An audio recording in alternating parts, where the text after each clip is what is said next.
ఒక weaver complaint మీద case register చేయడం జరిగిందండి. ఇక్కడ కృష్ణ అని district handlooms and textiles officer Rayachoti. So ఇతను కంప్లైంట్ యొక్క ఒక ఫర్మ్ రిజిస్టర్ చేయించుకోవడానికి విజయలక్ష్మి హ్యాండ్లూమ్ ప్రొడక్షన్ కంపెనీ అని, సో దాన్ని రిజిస్టర్ చేయడం కోసం అప్లికేషన్ పెట్టుకున్నారు. దాన్ని ప్రాసెస్ చేసి deputy director weaver service centre విజయవాడలో ఉంటారు, వాళ్ళకి ఫార్వర్డ్ చేయడానికి గాను ఇతను బ్రైబ్ డిమాండ్ చేయడం జరిగింది.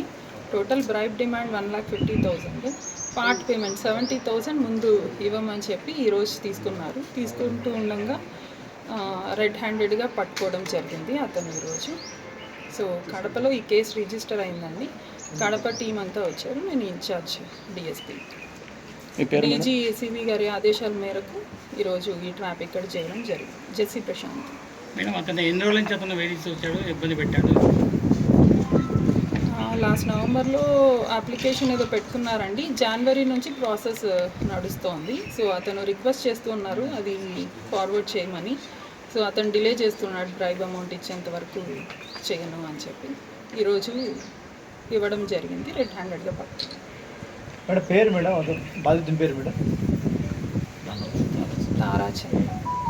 తారాచంద్ర. ఏ ఊరు చెందిన వ్యక్తి మేడం? తంబలపల్లి విలేజ్.